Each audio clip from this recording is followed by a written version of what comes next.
Lah makanya para wali waktu itu tidak ada dalam cerita pengislaman kok pakai cerita surga, pakai cerita.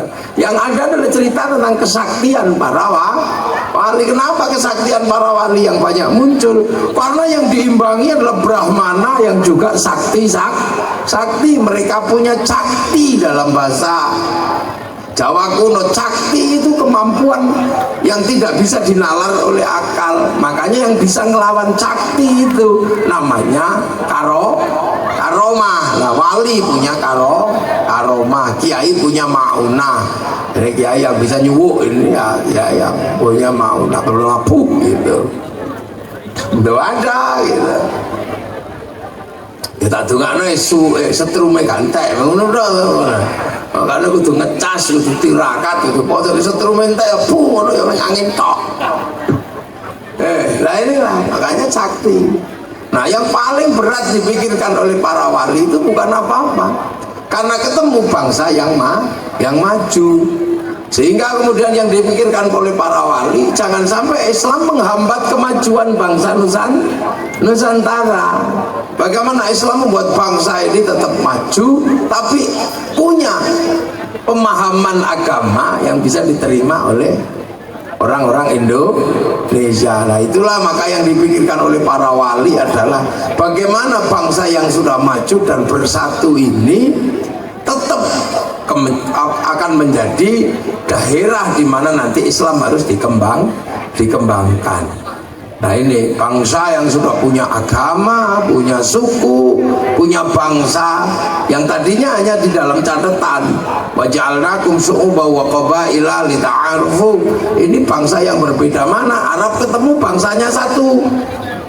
Ya, orang Eropa ketemu bangsa satu, Cina ketemu bangsa satu. Begitu masuk sini, wah, bangsa beda-beda, suku beda-beda. Afghanistan itu sukunya cuma 7, di sini 700 lebih. Nah, itu sudah berbeda-beda. Makanya para wali yang dipikirkan adalah bagaimana orang yang sudah bersatu dan baik ini tetap bisa melangsungkan kebaikan bangsanya. Makanya ketika Islam datang yang dipikirkan adalah kembali kepada Rasulullah. Karena Rasulullah hanya minta satu hal. Kalau kamu ketemu bangsa yang berbeda-beda suku, bangsa, agama, hiduplah rukun saling bertanggung jawab. Makanya kita selalu diingatkan dengan bahasa Rasulullah dalam setiap baiat Nahdlatul Ulama. Apa baiatnya? Kullukum ra'in wa kullukum mas'ulun an ra'iyati. Kalian semua adalah para pemimpin yang harus hidup saling bertanggung jawab antara yang mimpin dan yang dipimpin. Nah, konsep berbeda-beda suku, bangsa, agama tapi hidup saling bertanggung jawab dalam bahasa Rasulullah disebut ra'iyah. Ra'iyah adalah hidup berbeda suku, bangsa, agama tapi saling bersatu, saling bertanggung jawab.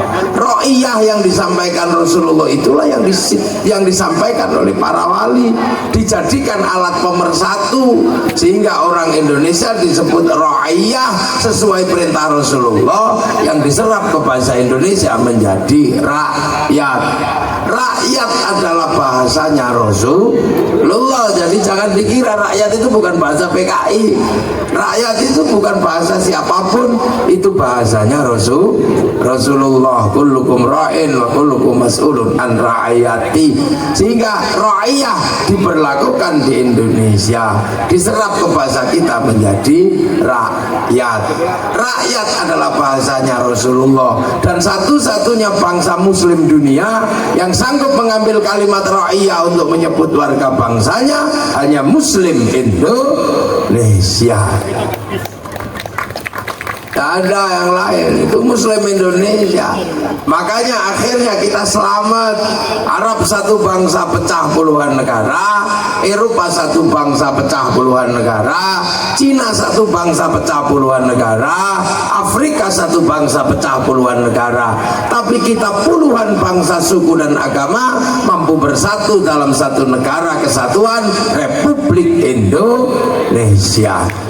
Itu karena konsep ra'iyah atau rakyat. Jadi satu-satunya negara dengan konsep Rasulullah ra'iyah itu cuman Indonesia. Artinya bahwa negara paling sunnah untuk meletakkan nama warganya adalah Indonesia. Makanya Ro'iyah itu kalau ngumpul namanya musyarakah, diserap ke bahasa kita jadi masyarakat.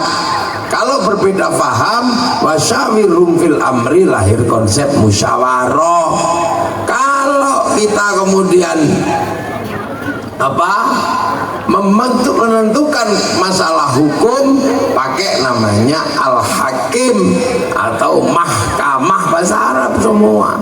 Karena dulu yang menata daerahnya Ro'iyah atau rakyat adalah para wali, maka daerahnya Ro'iyah disebut wilayah. Al-wali punya wilayah. Wilayah itulah yang sekarang bernama Negara Kesatuan Republik Indonesia.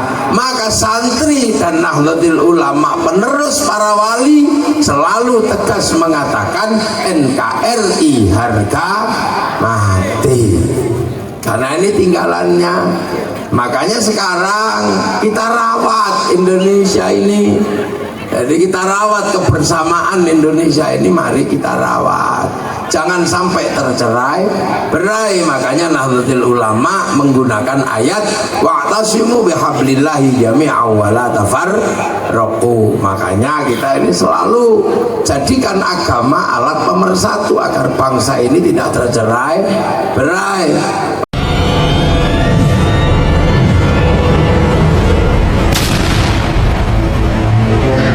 Terus mengabdi untuk NU dan juga Indonesia.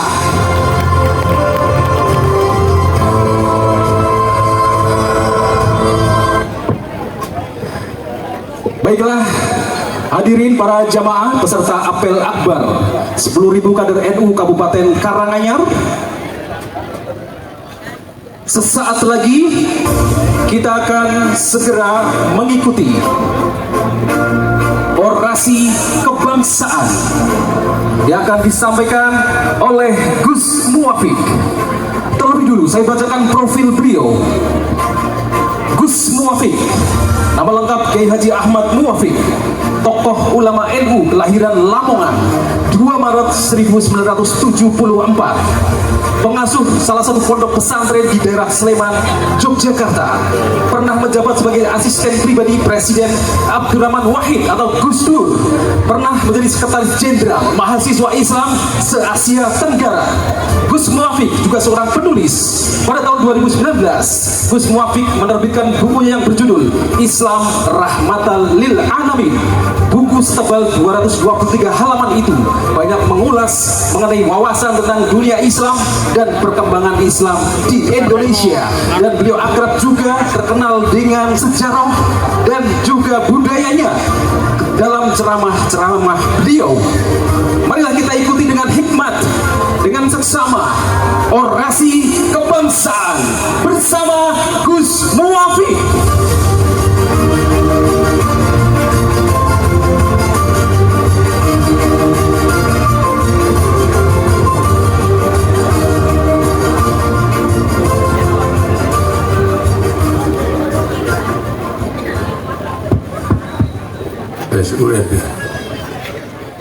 Assalamualaikum warahmatullahi wabarakatuh.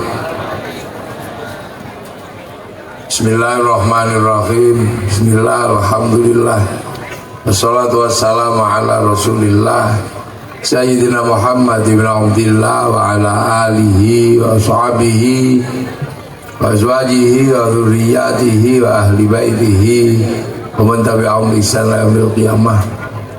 Para alim, para ulama, para kiai, pengurus jamaah Nahdlatul Ulama wilayah Jawa Tengah, Kiai Muzammil yang kita cintai dan kita banggakan, seluruh jajaran pengurus Nahdlatul Ulama Karanganyar, Ketua Syuriah Kiai Aziz, Ketua Tanfidiyah Kiai Nuril Huda, dan seluruh pengurus dan banom yang saya hormati, yang kita cintai, undangan khusus dari beberapa organisasi yang hadir. Apakah ada undangan dari Muhammadiyah? Ada MTA, LDII, dan sudah mana orangnya? Oh, Samul Wangsul. Ya, alhamdulillah kita undang bareng-bareng. Pak Kemenake pun di belum beri sampai. Wah, cendelik lah.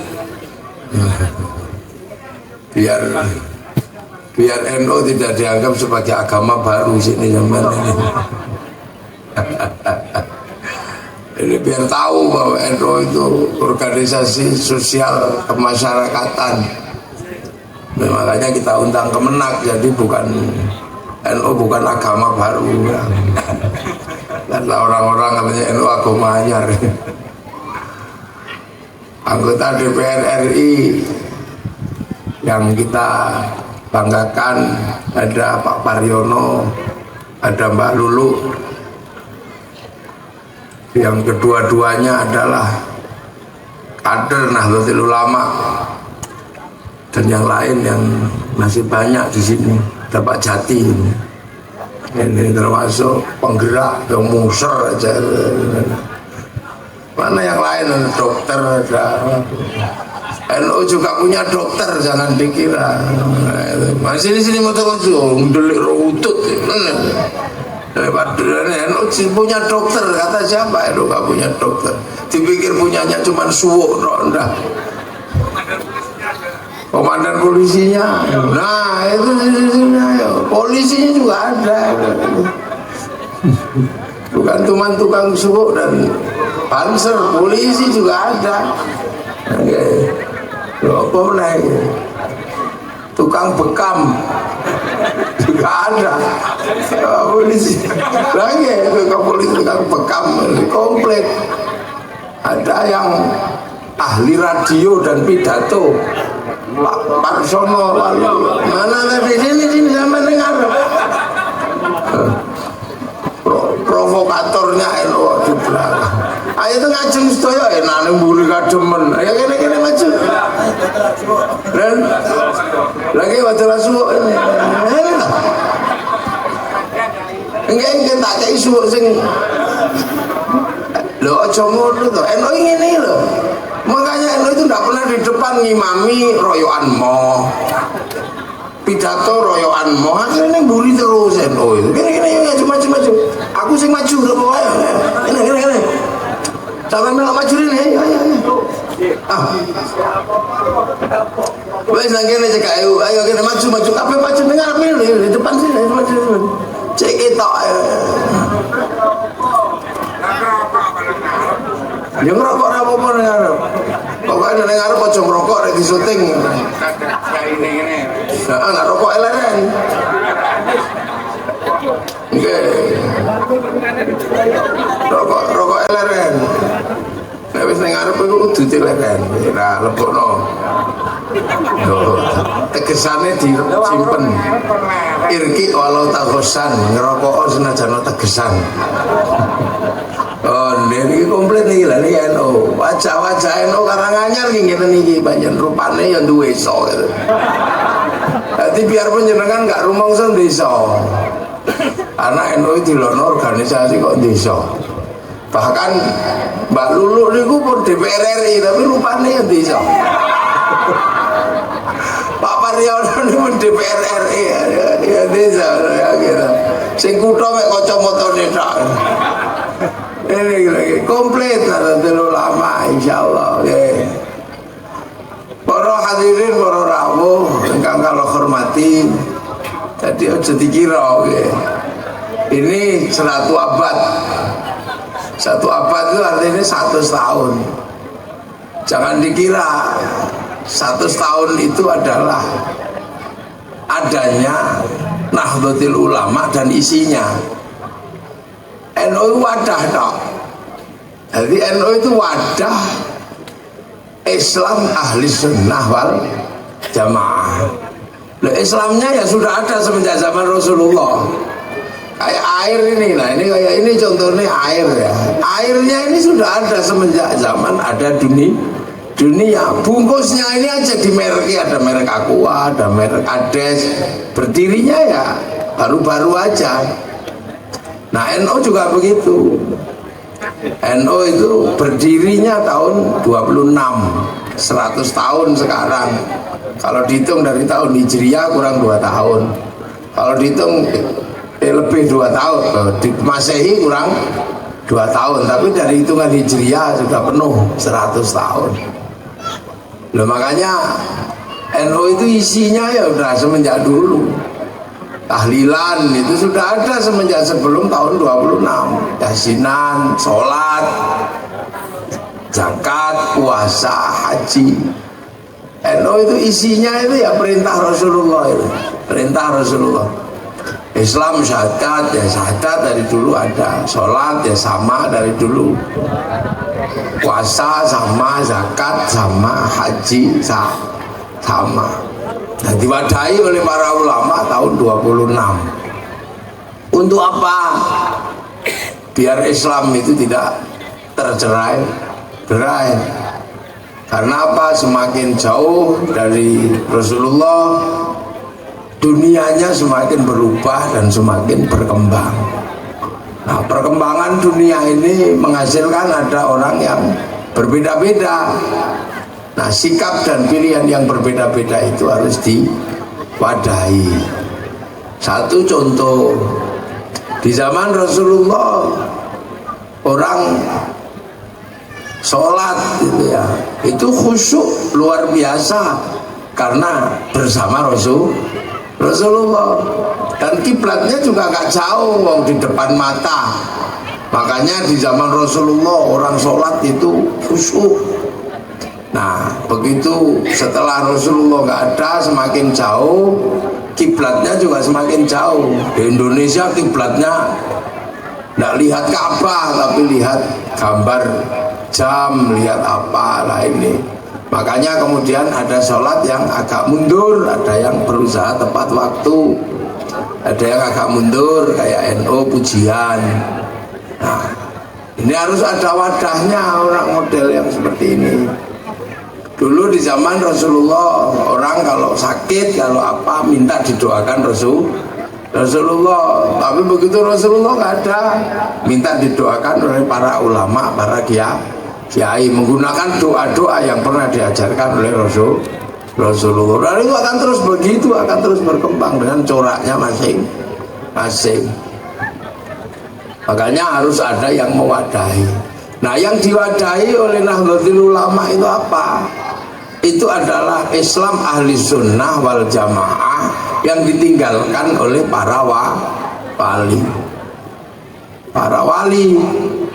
Nah, di sini ada yang mewadahi Islam yang ditinggalkan, diajarkan oleh Muhammad bin Abdul Wahab. Nah, namanya Wahabi. Ada yang ditinggalkan oleh ajaran Mirza Ghulam Ahmad, namanya Ahmadiyah. Nah, ada yang diajarkan oleh Kiai Ahmad Dahlan, namanya Muhammadiyah. Nah, itu makanya wadahnya macam-macam. Nah, wadah Nahdlatul Ulama ini adalah mewadahi Islam yang pernah diajarkan oleh para wali. Nah, para wali itu siapa? Para wali adalah orang-orang yang datang ke Nusantara untuk membawa ajaran Rasulullah Muhammad Shallallahu Alaihi Wasallam. Nah, para wali ini dapat dari mana? Ya dari guru-gurunya. Makanya kita ini punya tradisi ziarah ke guru-guru para wali untuk membuktikan bahwa para wali juga bukan orang yang pertama kali mengenal Islam. Wali Songo, Sunan Ampel itu diajari oleh gurunya, namanya Mbah Ibrahim Asmoro Kondi.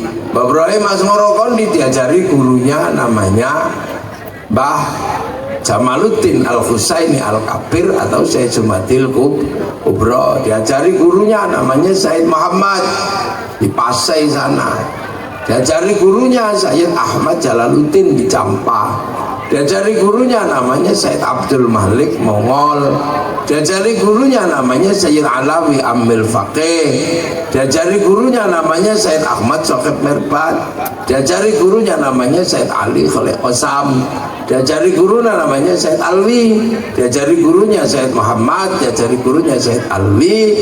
Diajari gurunya Said Ubaidillah. Diajari gurunya Sayyid Ahmad Al-Muhajir. Diajari gurunya Said Aisyah. Diajari gurunya Said Muhammad. Diajari gurunya Said Ali Uraidi. Diajari gurunya Said Ja'far Shodiq. Diajari gurunya Sayyid Bakir. Diajari gurunya Said Ali Zainal Abidin. Diajari gurunya Sayyid Hasan Hussein. Diajari gurunya namanya Sayyidina Ali. Nah, ini yang belajar langsung kepada Rasulullah Muhammad Sallallahu Alaihi Wasallam. Nah, itu jadi bukan baru. Hanya para wali itu datang ke sini itu apa? Membawa Islam sekitar tahun 1400. Sunan Ampel sendiri sekitar tahun 1400-an. Nah, Sunan Ampel ini para wali itu datang untuk membawa Islam saat bangsa ini sudah maju.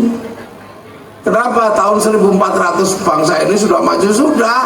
Wong tahun 300 di Kalimantan Timur sudah ada kerajaan Kutai Kartanegara. Tahun 400 di Malang sudah berdiri kerajaan Kanjuruhan. Tahun 350 di Jawa Barat berdiri kerajaan Salokonegoro. Tahun 400 di Jawa Barat ada kerajaan Tarumanegara. Tahun 600 di Jawa Tengah berdiri kerajaan Mataram. Artinya bangsa ini sudah bangsa yang maju. Makanya tahun 1250 bangsa ini pernah menaklukkan Mongolia, bangsa terbesar di dunia, menaklukkan Arab, menaklukkan Cina, menaklukkan Eropa, takluk dengan bangsa Nusantara, namanya Singasari. Jadi bangsamu ini udah besar ketika Islam lahir di Mekah sana.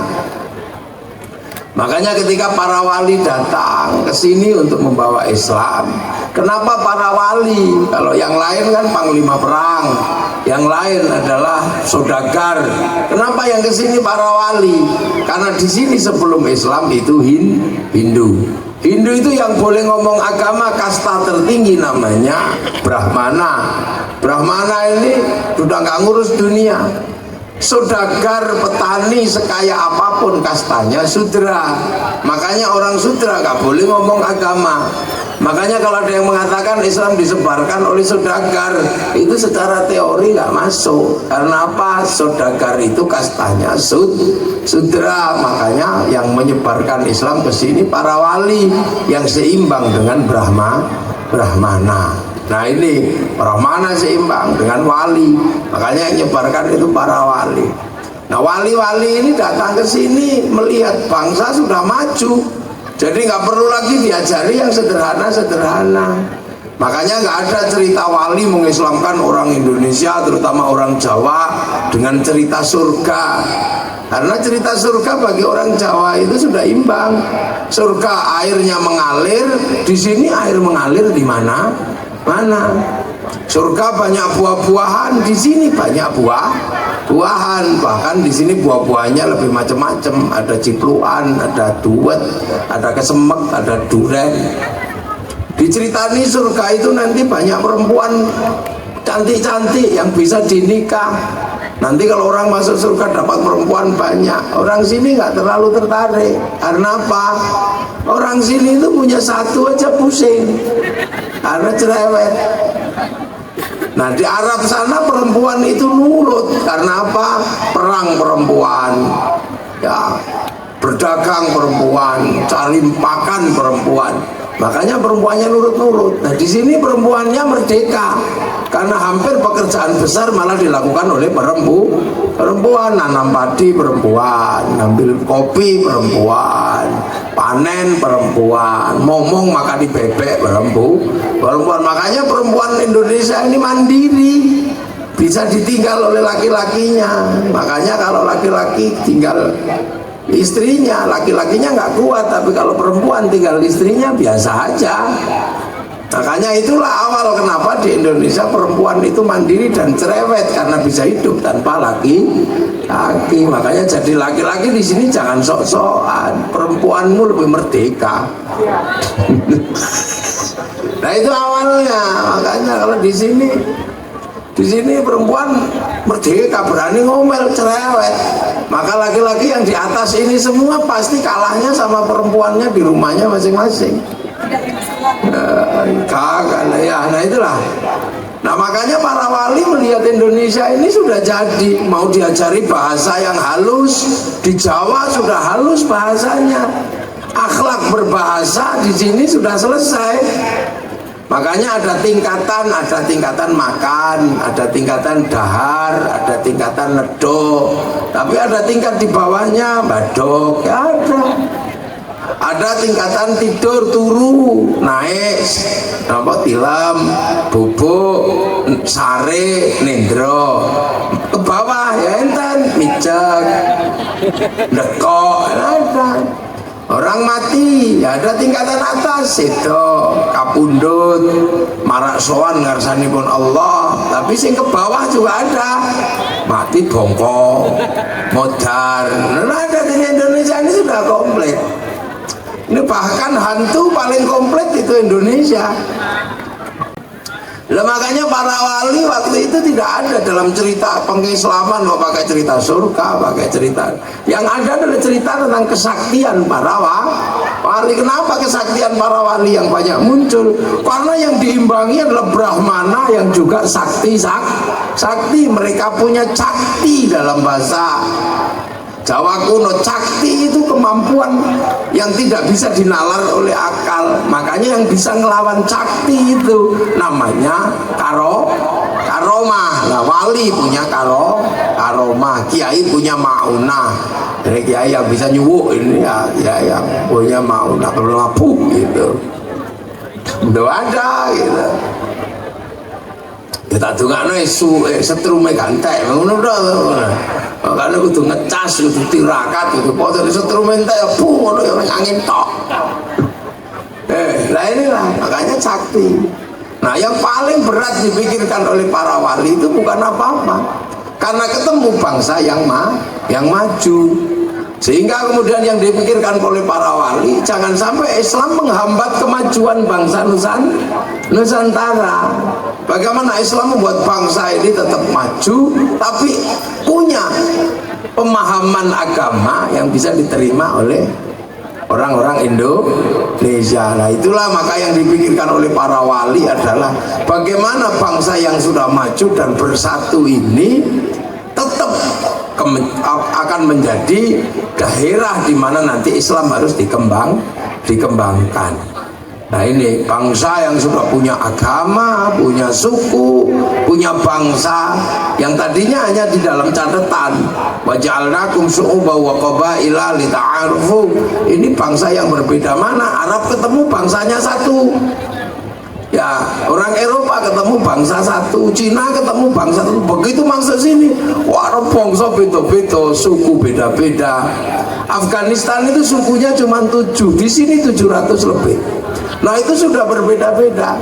Makanya para wali yang dipikirkan adalah bagaimana orang yang sudah bersatu dan baik ini tetap bisa melangsungkan kebaikan bangsanya. Makanya ketika Islam datang yang dipikirkan adalah kembali kepada Rasulullah.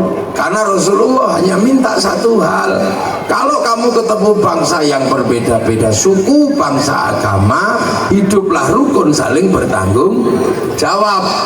Makanya kita selalu diingatkan dengan bahasa Rasulullah dalam setiap baiat Nahdlatul Ulama. Apa baiatnya? Kullukum ra'in wa kullukum mas'ulun an ra'iyati.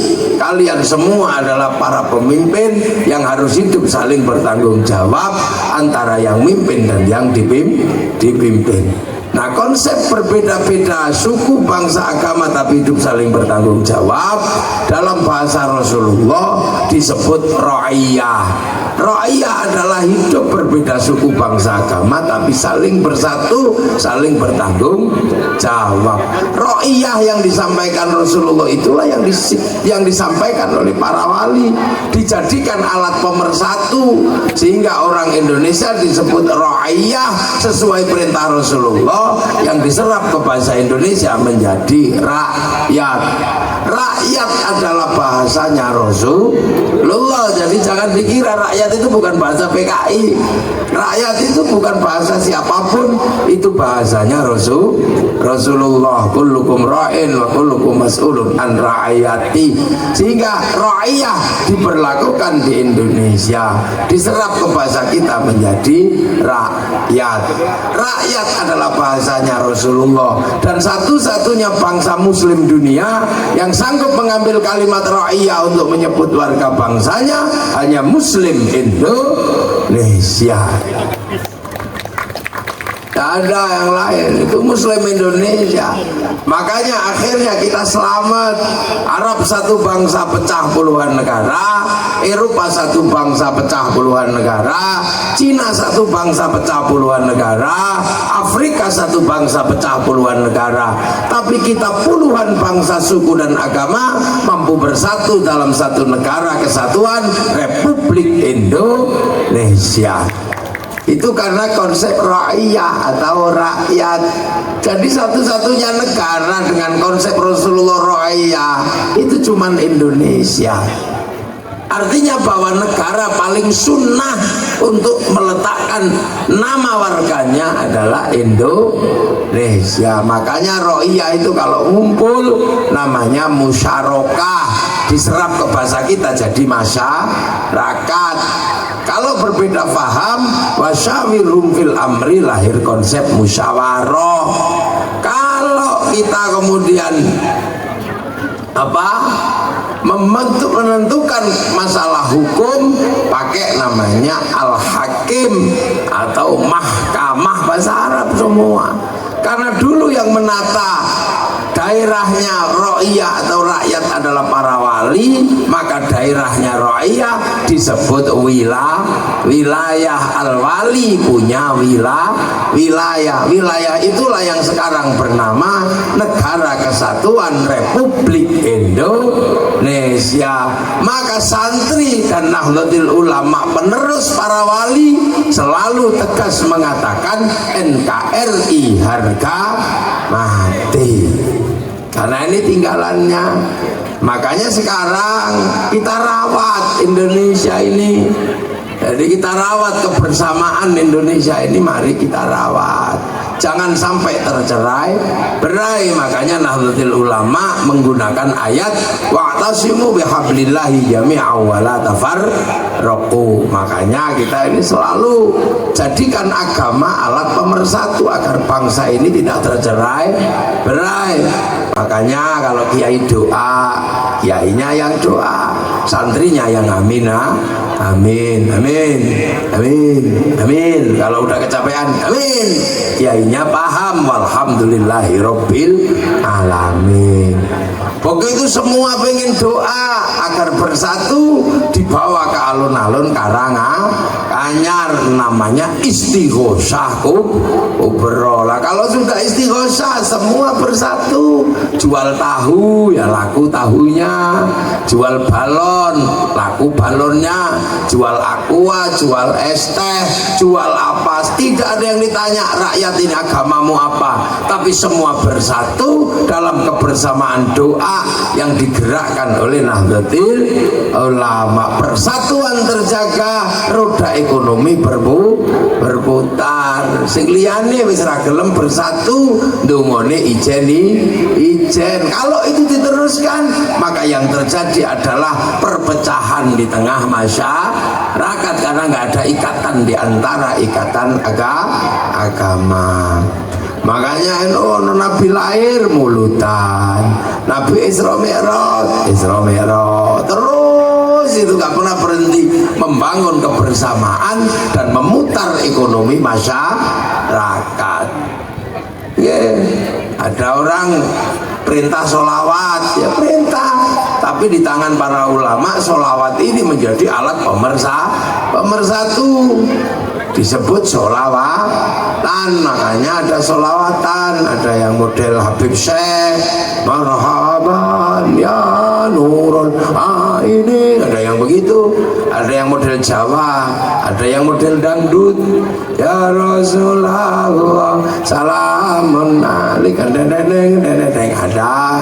ada yang ya Nabi salam alaika, lagu Jawa. Tapi begitu banyak yang ngajak sholawatan, akhirnya diajak ke alun-alun Karanganyar, kumpul namanya Karanganyar bersolawat. Kalau sudah seperti itu, sepanduk laku, slayer laku, gagang pancing laku untuk gini-gini, roda ekonomi berputar, indahnya luar biasa. Kalau yang datang kok Habib Syekh kain putih laku semua, ya hana laku semua. Kalau yang datang kok mafia sholawat ya kain hitam laku semua, katok suwek laku semuanya. Segala yang ada dalam hidupmu cos ya laku semua. Nah itulah Indonesia bisa rukun seperti itu, hitam putih. Ada orang mati yang bersatu siapa? NO 3 hari, 2 hari, 4 hari, 7 hari, 40 hari, semua bersatu, rukun, bisa bersedekah dalam keadaan susah. Alladzina yunfiquna fis sarra'i wad dharra'i, dalam keadaan susah pun masih bisa bersedekah. Akhirnya apa? Indahnya luar biasa. Datang ke makam para wali, akhirnya bis pariwisata laku, nyambut tamunya wali. Akhirnya apa? Ojek laku, jual nasi laku, jual katok laku, semuanya laku, semuanya laku. Nah semuanya laku, akhirnya apa? Bisa hidup di situ semuanya, sampai copet bisa hidup di makam para wali. Nah ini kalau nggak ada ini yang begitu. Akhirnya semuanya bisa berjalan. Nah ketika semuanya bisa berjalan seperti di makam juga rukun. 1B sallallahu ala Muhammad, sallallahu ala Muhammad, rukun. Di sebelahnya ada la ilaha illallah, la ilaha illallah, rukun. Sebelahnya ila kadratin nabil mustafa Muhammadin sallallahu fatihah. Ada yang fasih, rukun semuanya. Satu orang datang pakai baju gak bawa rombongan, dikira copet, gak taunya apa, manggil temannya, rombongan dari Karanganyar, ditunggu di bis. Itu ya rukun. Betapa indahnya. Akhirnya orang Karanganyar ziarah Jombang, rindu makam Gus Dur, rindu makam Mbah Hasyim, ziarah ke Demak, rindu makam Sunan Kalijogo. Seluruh tanah yang diziarahi menghasilkan kerinduan dan rasa cinta.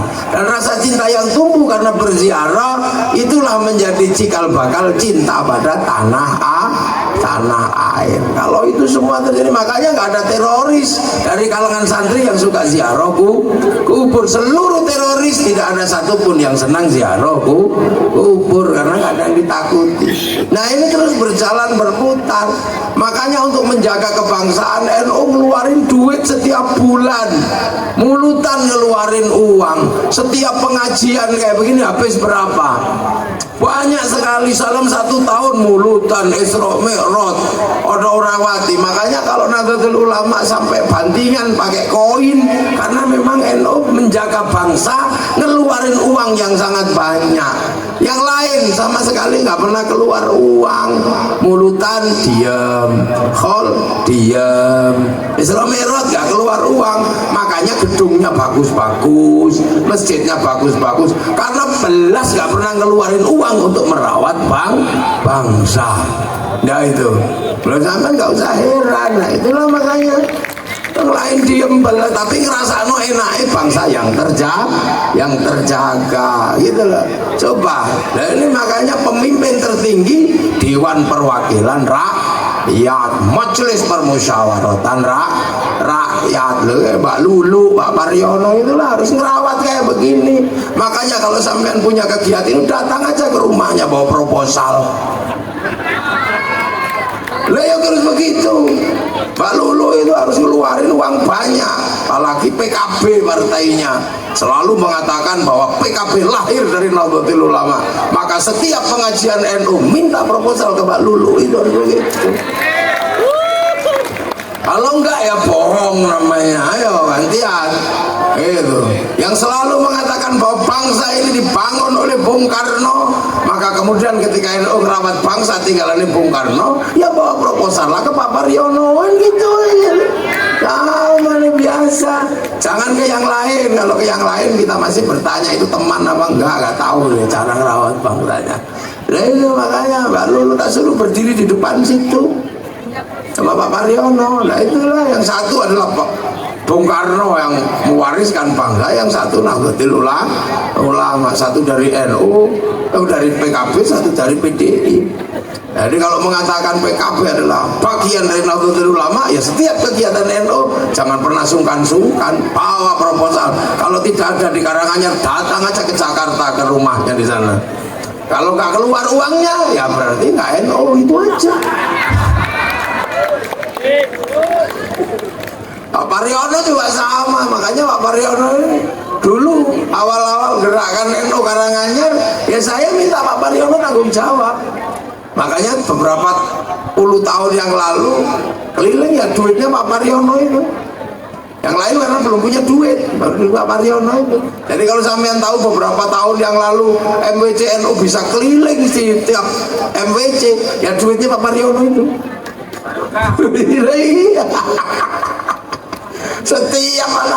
setiap waktu beberapa tahun yang lalu, pokoknya saya tak kasih tugas, saya nggak mau tahu. Setiap akhir bulan satu MBC harus bikin kegiatan akbar, ya Pak Paryono itu duitnya dulu. Nggak tahu dapat dari mana, akhirnya barokah jadi DPR RI. Nah, besok Mbak Lulu juga sama ya, dibagi tugas saja, berapa MBC dibagi 2 gitu aja. Iya lah, kalau jadi DPR nggak punya, kalau nggak punya teman kan bisa minta ke temannya lagi gitu. Nah itulah. Jadi Indonesia terjaga itu karena kegiatan santri, kegiatan NU. Persatuan terjaga, roda ekonomi berputar. Makanya kita bisa ngaji, bisa sini menyampaikan pesan-pesan kebangsaan, pesan kenegaraan. Kiai nggak pernah kehabisan forum. Kalau yang lain disuruh dipesen nih forumnya habis, lo nggak punya kegiatan ngaji, ngajinya cuma habis subuh. Bisa apa lah, orang masih tidur habis subuh. Lah ini NU ngaji siang-siang panas kayak gini aja masih datang di mengaji. Pengajian artinya apa? Ruang publik untuk melakukan pembelajaran sangat terbuka. Tinggal pesen aja sama kiai. Daripada bikin forum sendiri, pengajian bayar pajak, pemerintah tinggal pesen aja, kiai ngomong pajak, pasti diomongin. Ini zaman terorisme, kiai ngomong anti radikalisme, ngomong di setiap pengajian. Makanya aman. Ada corona, kiai dipeseni ngomong corona, kiai yang ngomong. Para hadirin, kita ini zaman maju, mulut manusia nggak bisa dijaga, ngomong sesuka-sukanya. Maka dosa terbesar manusia modern adalah pada mulutnya. Yang kedua, manusia sekarang dengan tangannya bisa melakukan dosa karena mencet-mencet huruf, mencet-mencet tombol bisa keluar gambar terbuka atau tidak. Tangan manusia adalah alat anggota tubuh yang paling berdosa. Makanya mulut berdosa, tangan berdosa. Diturunkanlah corona agar apa? Mulut dikasih masker, tangan dicuci pakai hand sanitizer. Betul, betul. Padahal kiainya ngarang, kurang ngerti corona. Tapi ya diterima aja lah. Itulah makanya akhirnya tenang. Dan Kiai NU paham. Karena apa? Orang kalau ngomong agama nggak bisa dihentikan karena paling menang. Makanya di NU kiai itu dibagi 2. Yang satu kiai sakti, yang satu kurang sakti. Kalau saya ini kiai kurang sakti, makanya nggak usah dibatasi karena kiai cukup udah panas berhenti saya. Tapi ada kiai yang paling sakti, siapa? Kiai kalau sudah khutbah Jumat, itu paling menangan, nggak ada musuhnya. Karena nggak ada orang protes. Padahal sudah Pak Khotib, sudah, wadah, diem aja. Makanya khotib itu biar nggak ngawur dikasih tongkat sama suruh baca teks. Kalau baca teks ya pasti sopan nih, takullah, takullah. Karena kalau teksnya lepas takut ditiup kipas kipas angin maka dipegangi, tongkatnya ittaqullah, lepas tongkat takut jatuh. Makanya orang kalau pegang tongkat sama baca tek lagi khutbahnya tenang, ittaqullah, ittaqullah. Tapi begitu tongkatnya nggak ada, maki-maki orang. Saudara Jokowi ya pasti begitu. Makanya kalau mau melihat masjid itu agak galak atau tidak, ya lihat tongkatnya. Kalau nggak ada tongkatnya, lah itu biasanya galak-galak, lah itulah. Makanya, nah itu NU pasti ada tongkatnya. Nah itu maka polisi TNI harus tahu itu. Nah inilah cara NU merawat bangsa, merawat negara. Kalau kegiatan seperti dipasrahkan sama bupati, bangkrut bupatinya. Wong ini setiap hari selalu ada yang berani menanggung kegiatan ini seperti ini. Dulu ya Pak Paryono itu setiap bulan suruh nanggung kegiatan NU setiap MWC minimal 30 juta harus dikeluarkan. Nggak tahu Pak Paryono nyari dari mana. Itu dulu di Karanganyar waktu bansernya baru 14. Sampean rungono banser 14 itu. Rombongannya Selamat Dandung mana orangnya ini ada. Banser baru 14 itu, baru gini naik korup terbuka itu punyanya Satpol PP. Orang Karanganyar belum ngerti banser, setiap banser keluar dikira tentara. Takut semua kalau banser lewat, wah ada tentara lari. Sampai di Ngawi aja dikira tentara, akhirnya masuk ke hutan lindung itu pakai tentara. Saya masih ingat nganterin ngaji, saya ngaji ke Ngawi, bansernya baru 14, pakar nusanya baru berapa entah itu. Loh, acaranya masih kathah nih. Oh, lagi nanti prakon bukit mau kan. Kondukit mau lah aku assalamualaikum terus leren ngono ae. Soe tadongano muga-muga eno Karanganyar semakin barokah. Yang sekarang panas-panas dalam darahnya akan lahir generasi yang kuat dari kalangan Nahdlatul Ulama. Kita semua dalam ridha Allah dan kita akan menyongsong abad kedua Nahdlatul Ulama. Terus